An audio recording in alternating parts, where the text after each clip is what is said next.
मेरे को बड़ा सौभाग्य की बात है कि अरावली निर्माण मजदूर सुरक्षा संघ और उनके साथ में जो ट्रेड यूनियन, निर्माण संघ ट्रेड यूनियन ही होगी वह, और उजाला संगठन महिलाओं का, इनके द्वारा जो अभी एक गीत गा रहे, गुस्सा तो उसमें बहुत है गीत में, लेकिन हमारी चमड़ी पे इतना मोटी चमड़ी होगी जिस पर असर कुछ पड़ने वाला नहीं, तो उसकी बातें तो फिर और करेंगे। लेकिन मैं इस दौरान में थोड़ा सा आपके बीच में एक गीत जो आपके में आया था, जो दरवाजे पे तब चल रहा था एक गीत, और फिर मेरे को याद आ गया, मेरा भी बचपना जवानी को, तो गीत याद आ गया। हमारी देश की आज़ादी हमको मिली है 15 अगस्त 1947 को। सभी को 15 अगस्त मनाते हैं, सबको पता है। और उस आज़ादी के पहले लड़ने वालों के नाम से हम जिंदाबाद भी करते हैं, चाहे भगत सिंह हो, चंद्रशेखर आज़ाद हो, गांधी जी हो, नेहरू, जो भी उसके थे उनको। तो मेरे दिमाग में या हमारे बीच में एक सवाल आता है कि आखिर वो जो देश की आज़ादी के लिए लड़ने वाले देश को कैसा देखना चाहते थे आज़ादी के बाद? जब भारत आज़ाद हो जाएगा तो मेरा भारत होगा कैसा? उनकी क्या हंसते हंसते जो कुर्बानियां दे रहे थे, शहीद हो रहे थे, लेकिन उनके सपने क्या थे, मेरा भारत कैसा होगा? और अभी जो गीत गा रही थी भाई ने, वो भारत कैसा हो गया। तो हमारे गांव में कहावत है कि जागते की पाली और सोते का, तो अभी हम सो रहे। इसलिए हमारे से नरेगा की बात करो, चाहे और की खाद्य सुरक्षा की भी आपके मांग पत्र वगैरह में दिया हुआ है। तो मैं गीत जो गा रहा हूँ वो गीत के संदर्भ में 1946 का गीत है। ये देश की आज़ादी 47 में मिली है। उस टाइम पर भारत विभाजित नहीं हुआ था, एक ही भारत था अंग्रेज के खिलाफ लड़ने वाला, एकजुट। पाकिस्तान बाद में बना 47 के बाद। लेकिन उसमें जो गीत था जिसके आपके चले थे बोल, सब गा भी रहे थे, हम आज़ादी के बाद क्या चाहेंगे, हमारा भारत कैसा होगा। तो उसमें फैज अहमद फैज साहब ने एक गीत लिखा है, मेरी आज़ादी के बाद भारत कैसा होगा, हमको भारत कैसा बनाना है। तो उनका गीत है ये, बोलते तो सब है लेकिन उनके बारे में जानते नहीं है। जब देश एक था, जून 1946 में, एक साल बाद देश आज़ाद हुआ है।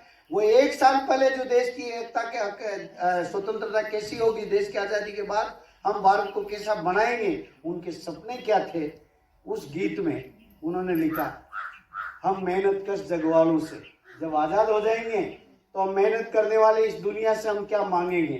गीत का हेडलाइन भी है ये, हम मेहनत कश जगवालों से जब अपना हिस्सा मांगेंगे। तो फिर साहब लिखते हैं, हम मेहनत कश जगवालों से जब अपना हिस्सा मांगेंगे,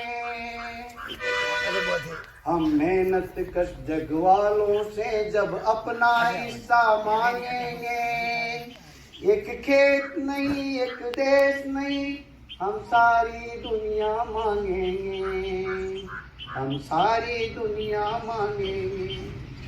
इतने माँ बाप ने कमा कमा के दे दिया, लेकिन हमारे तो झोंपड़े भी नहीं है, घर के मकान भी सही नहीं है। तो इतना गुस्सा उनके अंदर था कि देश आज़ाद होगा तो हमारे एक घर बनने से या उससे हमारा काम चलने वाला नहीं है। हमारी इतनी मेहनत का चोरी हुई है, डकैती हुई है, ये अभी भाई ने गाली थी पंचायतों में या कौन में, ये पहले भी इससे भी ज्यादा हुआ है। तो उसमें कहा है उन्होंने, हम मेहनत कश जगवालों से जब अपना हिस्सा मांगेंगे, एक खेत नहीं एक देश नहीं, हम सारी दुनिया मांगेंगे, हम सारी दुनिया मांगेंगे। गीत में बहुत क्रांति का, आजादी का गीत है, आपके दूर से आते होंगे, लेकिन क्या बोल लिखते हैं आगे, ये सेठ व्यापारी रजवाड़े, देश को गुलाम कौन बना रहे थे और आज भी कौन बनाते जा रहे हैं। पूरे देश के सार्वजनिक क्षेत्र भेज के एक आदमी को दिया जा रहा है। सच बात के लिए अगर बोलोगे नहीं तो हंस के गाड़े निकालने से काम चलने वाला नहीं है। तो उसने क्या कहा, ये सेठ व्यापारी रजवाड़े, 10 लाख तो हम 10 लाख करोड़, गरीब आदमी मेहनत करने वाले कितने हैं, 10 करोड़, मतलब उस टाइम की बात है। और लूटने वाले कितने गिनती के, ये 10 लाख तो हम 10 लाख करोड़, ये कितने दिन अमेरिका से, ये कितने दिन अमेरिका से जीने का सहारा मांगेंगे।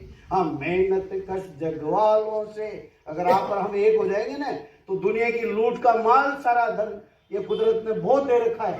कितना दे रखा है, जो सारे के सारे एक आदमी बैंक को लूट कर भाग रहा है, उसका पता लग जाए तो हमारे यहाँ पर कोई गरीबी की बात ही नहीं रह जाएगी। ये 5 किलो अनाज के ऊपर जो हमारे को डिपेंड किया जा रहा है ना, ये हमारे स्वाभिमान को इनको खत्म करने वाले ये तरीके हैं। लेकिन क्या करें, जो हालत हो रही है उसमें हमको मजबूर होना पड़ रहा है। तो ये जो भी जो खून बहा जो बाग उजड़े, वो आजादी के दीवानों का क्या करना था, जो खून बहा जो बाग उजड़े, जो गीत दिलों में कत्ल हुए।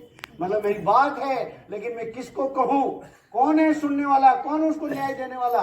वो आजादी के टाइम पर ये बात करते हैं कि जो खून बहा जो बाग उजड़े, जो गीत दिलों में कत्ल हुए।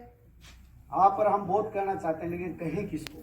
हमारे गांव में कहते हैं ना, काम पड़े गणकोर से तो पट्टा किसको दिखाएं। मेरी भाषा भी थोड़ी गीत सुन रही है, थोड़ी ये बोल रहा हूँ कि काम पड़ जाए तो पट्टा किसको दिखाए, जरूरत पड़ती है तो किसके पास जाए। वो सुनने वाला नहीं है। ये दर्द हमारे हर एक के अंदर छुपा हुआ है, लेकिन बोले किसको और बोलेंगे तो और उल्टा जो है उससे भी हालत खराब कर देंगे। तो इनमें जो गीत दिलों में कत्ल हुए, हर कतरे का हर गुस्से का, जब मौका मिलेगा और ये देश की जनता जगेगी, जैसे ये निर्माण संघ या उजाला महिला संगठन जगा रही है, ऐसे तो ये जब जो खून बहा जो बाग उजड़े, जो गीत दिलों में कत्ल हुए, मौका मिलेगा हम हर एक कतरे का हम, जब जो खून बहा जो बाग उजड़े, जो गीत दिलों में कत्ल हुए, हर कतरे का हर गुस्से का, हर कतरे का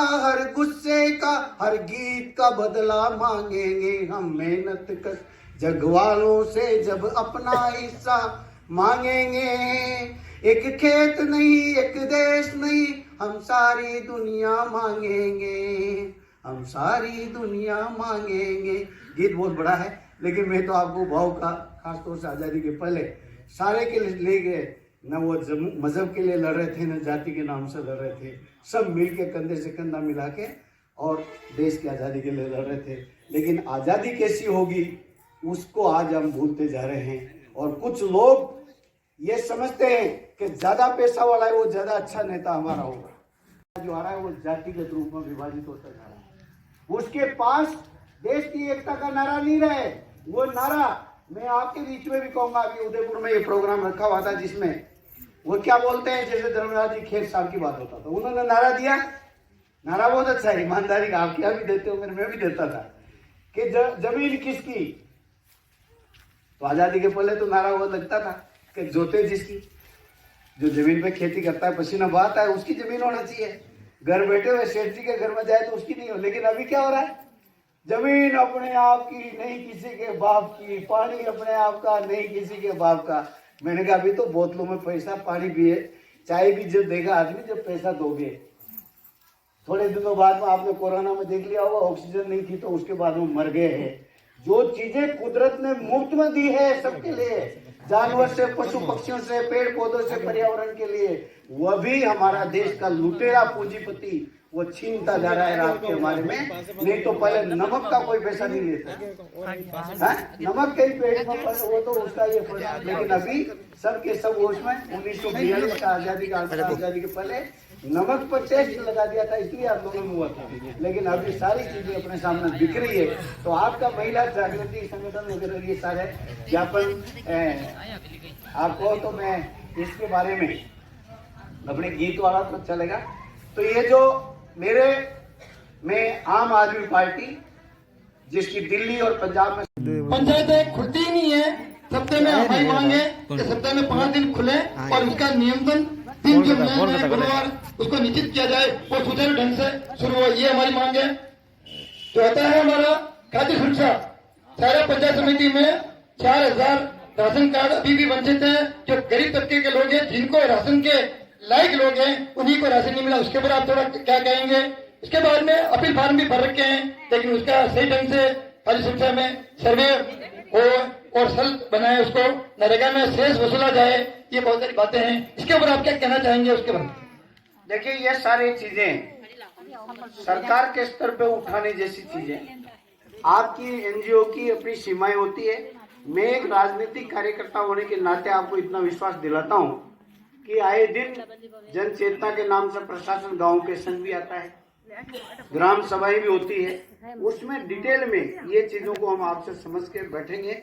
और कहां पर जैसे नरेगा का 200 दिन आपने मांग की है, 125 दिन गवर्नमेंट देने की बात कर रही है, वहां भी हम देखते हैं कि मुंह देख देख के लोगों को काम दिया जा रहा है, जरूरतमंद को वहां से भी टाला जा रहा है, निकाला जा रहा है। तो ये पक्षपातपूर्ण क्यों चल रहा है? क्योंकि हम अभी, हमारा सरपंच कौन है, वो सरपंच ने हमारा काम क्यों किया, क्या कर रहा है, क्या नहीं कर रहा है। अभी मैं बैठा हुआ था, मैंने कहा भाई हमारा सरपंच आ रहा है क्या, कि वो सरपंच तो अभी जेसीबी खरीदी है, तो उस जेसीबी को काम देने के लिए काम में लगा हुआ है। अभी आपने भंवर जी ने जयपुर से एक वीडियो भेजा जो यहाँ भी चलाया था कि भाई सूता रहोगा तो तुम्हारी हालत क्या होगी, या वो बहुत जबरदस्त ये है। लेकिन उसको तो मैं आपसे जो वादा आप काम की रिंकी करा रहे हो, निश्चित ही जनता के हित के लेकर राजनीतिक पार्टी आई है, जो मैं आपसे कह सकता हूं, आपको राजनीतिक बात लगेगी। लेकिन दिल्ली में केजरीवाल जब आया तो उसने कहा कि पानी बिजली जरूरत की चीजें रोजाना की ये मुफ्त में दूंगा। पहले दिन 49 दिन तक वो सरकार चली, वो सरकार को भंग कर दिया गया। उसके बाद जनता से कहा भाई मैं अच्छा काम करना चाहता हूँ, भ्रष्टाचार को मिटाना चाहता हूँ। ये जो बड़े बड़े गिरोह बने हुए हैं पंचायतों पर, इन पे जेसीबी उनकी चल रही है, नरेगा के काम नहीं दिए जा रहे हैं। ट्रैक्टर सरपंच के दूसरे दिन आ रहा है, बोलेरो में सरपंच साहब घूम रहे हैं, 5000 रुपया उनको भत्ता मिलता होगा, लेकिन बोलेरो में घूमते हैं। कल मैं आ रहा था, मोटरसाइकिल में जा रहा था, साहिर हासन पीछे से कोटला वाले सरपंच जी मिल गए मेरे को जसवंतगढ़ में, तो कि सरपंच साहब मोटरसाइकिल में मत चला करो। मैंने कहा मोटरसाइकिल में सबसे नमस्ते हो जाती है, सबसे मिलना जुलना हो जाता है, जहाँ चाहो जहाँ रोक लेता हूँ। कारें तो 2-3 दिन घर में पड़ी हुई है, कुदरत ने सब दे रखा है बढ़िया। लेकिन मेरा कहने का मतलब है, हमको इन लोगों के बोलेरो कैसे आ रहा है, कल तक क्या हालत में था हुआ और आज कैसे हो गया, तो इन चीजों के बारे में आपका अधिकार है, आपका लोकतंत्र है, आपको बचाने की जिम्मेदारी जागरूक नागरिकता। मैंने पहले कह दिया पाड़ा पाड़ी वाली बात को, तो मैं आपसे इतना जरूर कहूंगा कि दिल्ली की सरकार ने आज वहां आवास में कोई भी कच्ची बस्तियां जो कि झोपड़ियों में नहीं है, महिलाओं को पूरा बस का कोई टिकट नहीं मिलता है, क्योंकि वो मजदूरी करने जाती है और उसको सुरक्षा देने की अलग बसें हैं। वो सारी चीजें, शिक्षा के ऊपर जो सारी स्कूलों की